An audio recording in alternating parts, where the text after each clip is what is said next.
Hey guys, wanted to bring you some new information in the Shanquella Robinson case, and this time it is coming straight from her daddy, Mr. Robinson. If you don't know, he just did a bombshell interview with the griot, Mark Lamont Hill. Make sure you watch the whole interview, but I got some juicy excerpts from you guys. Y'all, he is telling how the Cabo6 left Shanquella's body like she was a pile of garbage on the side of the road, the way that he had to Google calling furiously to even locate her body, the way it was him, Mrs. B, and this woman named Miss Elizabeth that literally formed a holy trinity to get the autopsy. That's right.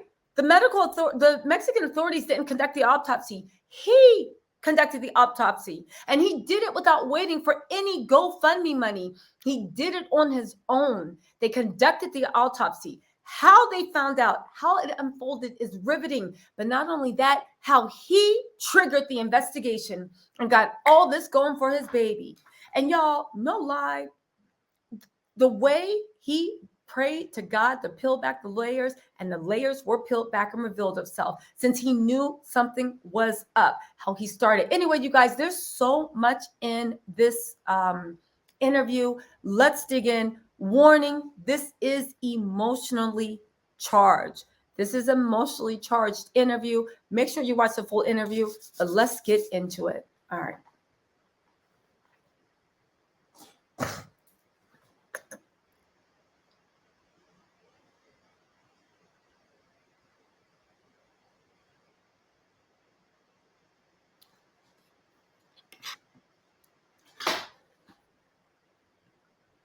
Okay, so just to let you guys know, I'm playing snippets from the interview. The full interview is about 40 minutes long, maybe 50. If you go, please check it out. It's on the griot website. He was interviewed by Mark Lamont Hill. It's a great interview.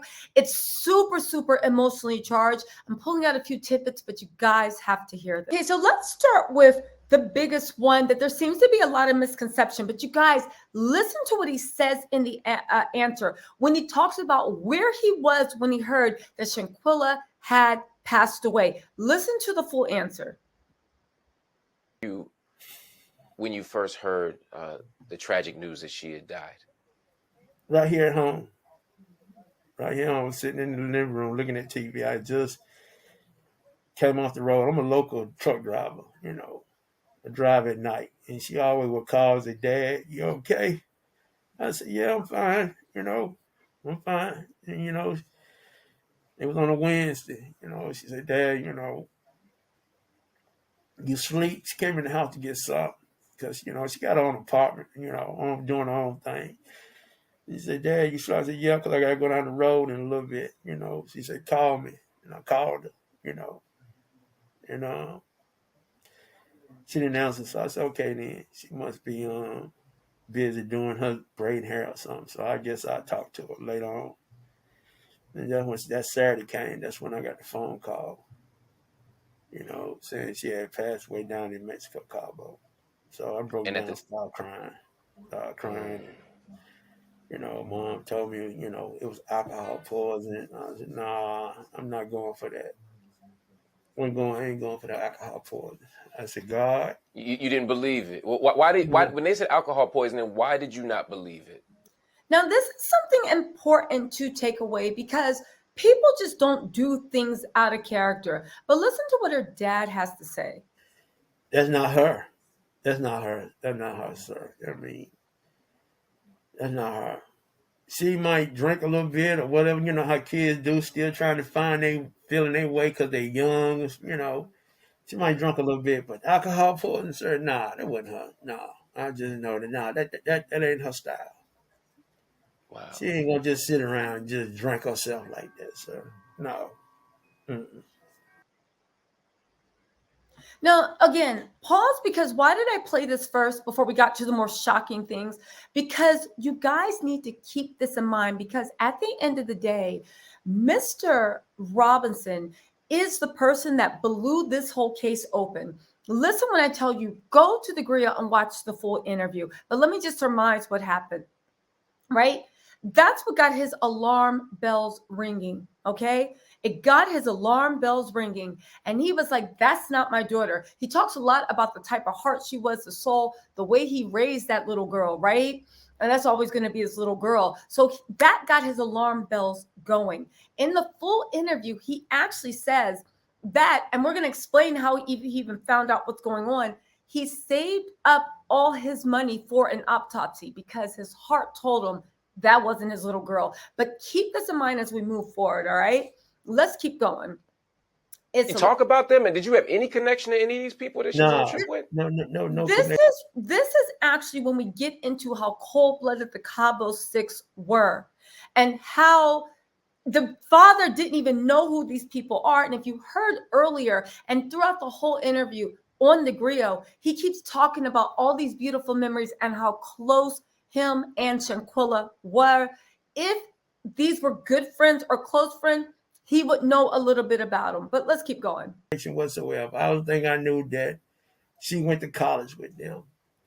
Interestingly enough, okay, and it might be because I don't know if Shanquella's parents are living in the same house or not, but interestingly enough, the mom said that Khalil was a good friend, and of course I believe them. They went on vacation, but the dad saying he didn't know any of them, okay? So it's interesting and actually sick that Khalil was so close to the mom and that side of the family. But interestingly enough, he stayed away from Shanquella's daddy. I'm just saying, Shanquella's daddy also, you're going to hear. Let's keep going. She went to college with him. They ain't never met him at all. All this was new to me. The names stopped popping up.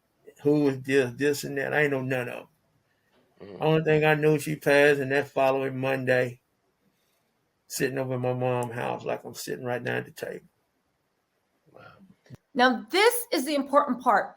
Pay attention, all right? He found out that she had passed on Saturday. Monday, he finds himself sitting at his mom's table. Let's also not forget that while he was sitting at his mom's table, right? Well, either it's his mom or Shanquella's mama's table. He keeps saying he's sitting at his mama's table, okay? Forgive me if I'm not hearing correctly, but just listen, all right? Let me just set this up for you. Saturday, they find out Shanquella passes, okay? He's sitting at his mama's table. This is important to remember. Listen to what happened. Dialing phone numbers over to the embassy suite, trying to get through, seeing where she was over there, you know? Yeah. Okay, listen, you got to watch the whole interview on the griot. It's just very emotionally charged. And I feel like Shanquella's memory and this whole case is kind of dying down from public perception. I know a lot of people are still reporting on it, but there needs to be more. So I feel like if people can emotionally connect to it, please send the griot's interview to anybody you know. But let's set it up because this is what's important, okay? They find out she passed away on Saturday, okay? Monday, he's sitting at his mom's table, furiously calling the embassy, the U.S. Embassy in Mexico, calling anybody he can. Why?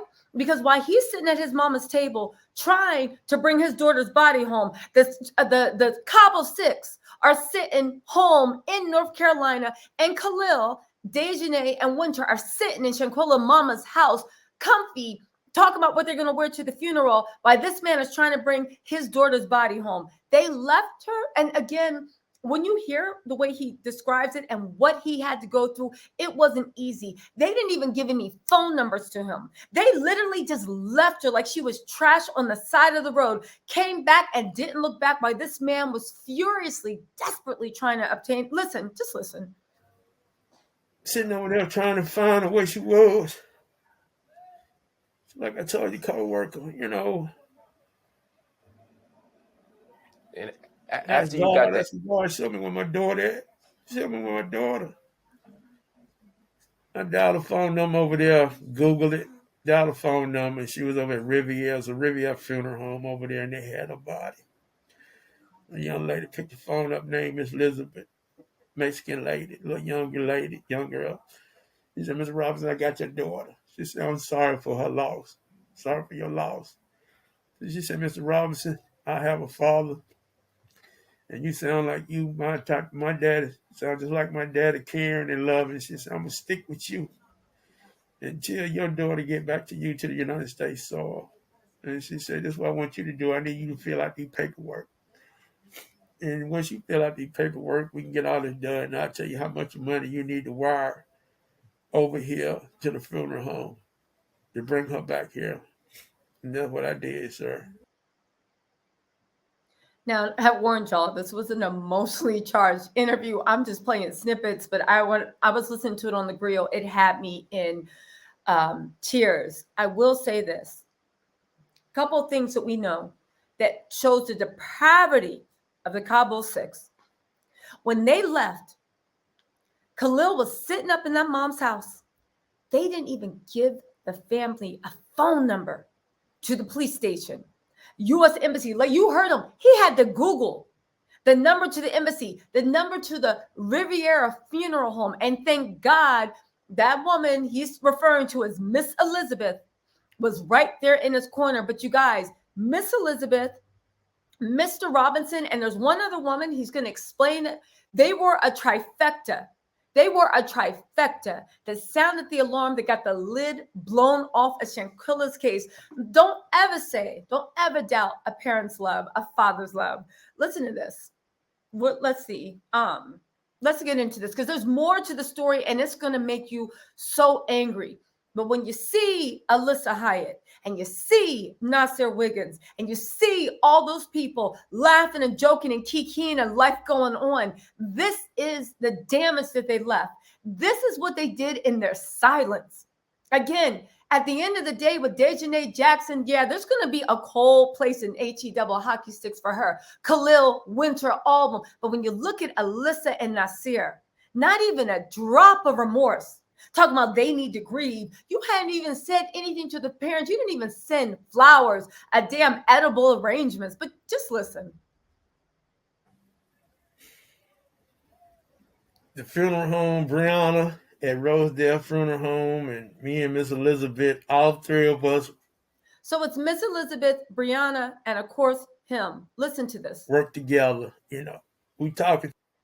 She talking to Brianna at the funeral home, and Brianna talking to me, relating back to me, and us three, getting everything together, the paperwork, because they had to transfer that Spanish over to English. And before she even got back here, I got on the phone. She called me. Elizabeth did, and I asked her, I said, Miss Elizabeth, what happened? I said, she got alcohol poisoning in her system. She said, no, Mr. Robinson. And they broke her neck and her spinal cord. And I told her mom. And I just started crying, I said, really? You got to be joking. She said, no, Mr. Robinson, there was no alcohol in her system. Your daughter died of a broken neck and her spinal cord. My God, what did you do then? Did you call the investigators? Whew. Okay, so let's take a pause. I told y'all this is emotionally charged. It's an emotionally charged interview. The fact that her body was sitting there. Now, earlier in the interview, I didn't play that. Please go watch the whole interview on the grill. I can't say that enough. This was such a good interview.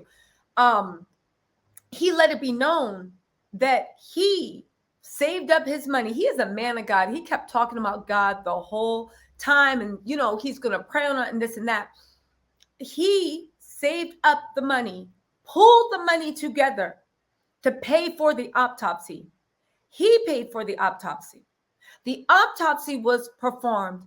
He asked Elizabeth, what happened to my baby? She said, because she saw the lips, she saw this, she saw that. They were like, and had to be the one to tell him they broke her neck, the spinal cord, all this stuff. He broke down, told the mom. And then they were like, this ain't right. And the two women in Mexico that worked at a funeral home worked with him to contact the investigators in Mexico, the detectives, to be like, yo, this was murder. But listen what happened. It's a big plot twist. Listen to this. Did you reach out to the police? What did you do when you got that information that it was a neck and spinal cord injury and not alcohol? No, they gave me the number. They gave me the number down there to Hagar Araris, the investigator. And he said, Mr. Robinson, what you telling me, their story is not adding up. But he said, for you to get it going, Mr. Robinson, you got to start on the United States side. And that's what I did.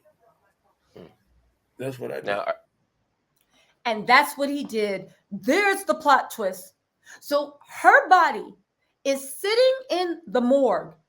Let me just, before we go on, the Cabo6 left her like a bag of trash on the side of the road. Not even a bag of trash, because actually a bag of trash, you're afraid you might get a ticket for littering and you want to put it somewhere. They left. They didn't even get any information. It's safe to say they didn't want the family to be able to locate the body. I don't know why those idiots thought that parents would leave their only children, the body of their only child, their only daughter, down in Mexico. Maybe that's the way their parents would have done them. I don't know. They didn't come back with any contact information. He had to call around, had to Google, call the embassy, call the funeral home. Literally, he met, thank goodness for Miss Elizabeth, because that was his eyes and ears, right? She heard the pain in his voice. She heard the trauma. And she said, you remind me of my dad. That's your heart. I got you. We're going to do this together. She said, I guess something wasn't right. He said, listen, I'm going to give you the farms, this and that, blah, blah, blah, blah, blah, to let you know we're the Western Union. Not to send the body home yet, but to conduct an autopsy. They conducted that autopsy that Mr. Robinson paid out of his pocket. Y'all, also, side note, they're going to fund me. I just checked. It hasn't even hit 400,000. Something's wrong in this world when they don't even have 4,000. I have donated several times to that GoFundMe. I've had the people I know donate. As Jen, please, if you can give. If not, just share it. But you're doing enough by doing anything that you actually can. Anyway, back to what I was saying. So they do the autopsy. It's the third woman. Her name's Miss Burnt. They'll call her Mrs. B. And she does the autopsy. And then he calls Miss Elizabeth and he is like, Miss Elizabeth, tell me right now, what happened to my baby? Miss Elizabeth says she had luxation. They broke her spine, right? They broke her spine. He breaks down in tears, calls his wife, but it's not over.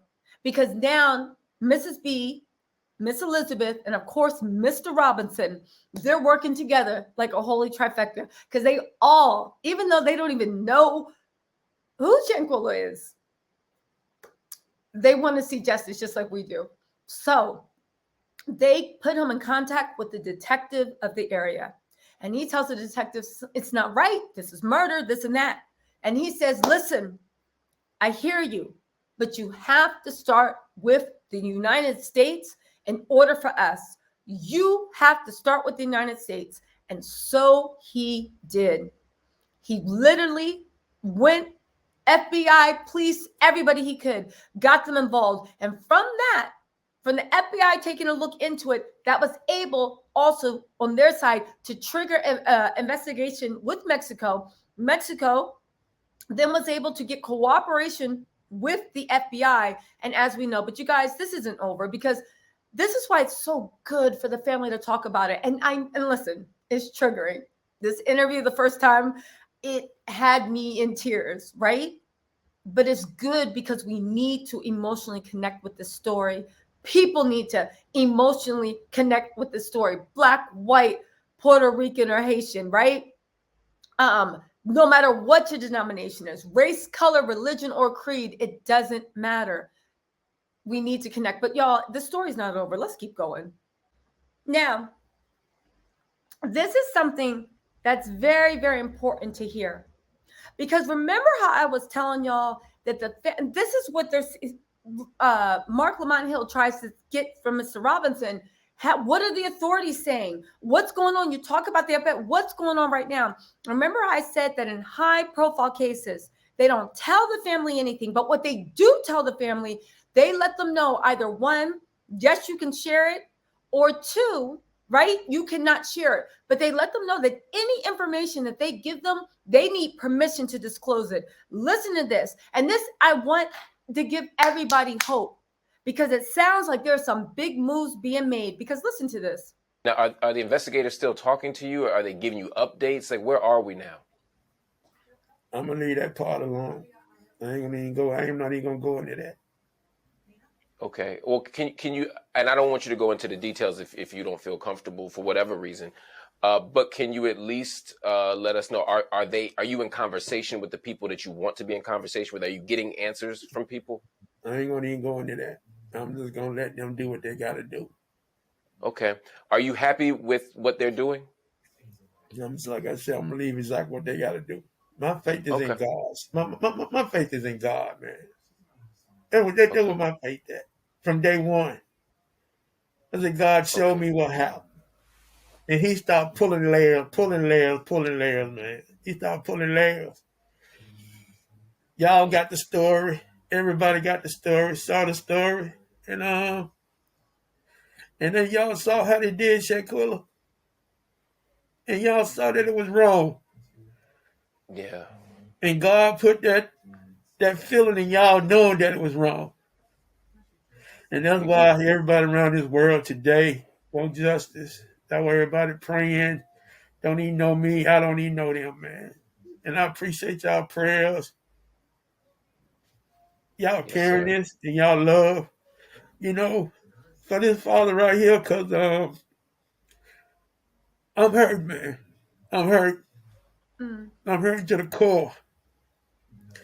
For them to do this right here. She had so much I, going for herself. one of the things you've said before is that you thought Shanquella was set up. What did you mean by that? Envious and jealous of her. I mean, her. Now, isn't it funny? We're going to get into a second that the same thing everybody felt, the father thinks that is the main motivation because throughout her life, she's always been a bright star. And earlier in the interview, he talked about the way he taught her to love everybody and treat everyone equally. And sometimes when people see that, it's like, you know, that old saying that sometimes, like, I feel like what happened is sometimes you have such a bright light and you want to throw like a giant net into the world and catch everything and experience everything because that's your light. Shanquella was very adventurous. She was a go-getter. Listen to the interview on the grill, the full interview. And she cast this wide net to catch all the beauty in the universe. But the thing nobody tells you, and the thing like we try to act like sometimes you catch monsters in that net too. Sometimes you catch demons in that net because when you throw a wide net out there, you could catch the good and you catch the bad. But in these situations, and so unfortunate, Shanquella lost her life. Like, honestly, what's the other choice? Have a small net, never go out there, never experience love, beauty, joy. At the end of the day, so many people talk about, oh, Shanquella, fake friends, this and they weren't her friends. They were demons. They were demons. And even people in the Bible, right? The Torah, the Quran, whatever you want, even they sometimes didn't know they were sitting next to demons and they were anointed. Look at Jesus and Judas. Anyway, let's get into what he said because this is important, the way he talks about the jealousy and the way he thinks Shanquella was set up. Business, doing hair. I mean, how people like her, man. She was a people person, They knew her dad here in Charlotte, People who always used to tell her, no matter where you go, they know you. They can just look at you, and once you say you're a Robinson, they're going to say, your dad named Bernard, ain't it? They're going to say, yeah, oh, you got a good dad. Isn't that interesting? We wonder about Shanquella. We know her parents loved her, but she came from a family of pride, of name. The character was known. Like he said she could be walking around anywhere. And they're like, oh, you a Robinson? You're Bernard, your dad? Oh, you got a good dad. Again, to people that were raised in love, it's like, yeah, good for you. But for people that never know it and don't even love themselves, those are the type of things. I don't try to bother. I don't bother nobody, man. I treat people like they want to be treated. This dad going to feed the homeless, man.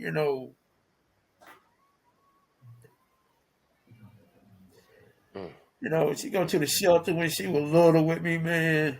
A lot of us, a lot of the men used to get together, you know, fix hot dogs and stuff, man. Go out here feed the homeless. She used to be with me.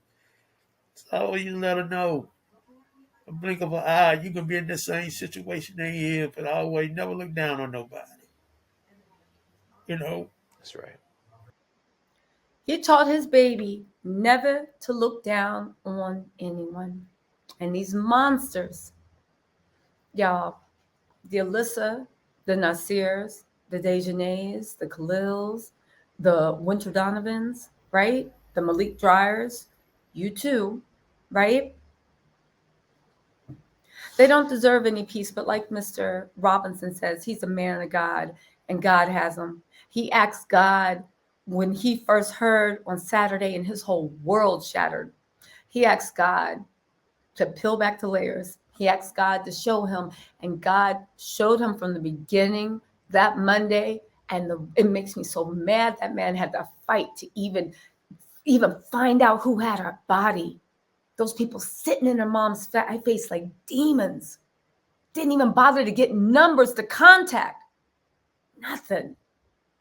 Y'all, listen, take a look at the first interview. I wanted to give you an update, a lot of backstory. It makes you mad, but also I do take solace in the fact that he said he was going to leave anything dealing with the investigation alone, because it lets me know that it looks like that investigation is more active than we think. Y'all, justice is coming. Justice is coming. Anyway, y'all, let me know what you think in the comments, and I will talk to you later. Bye.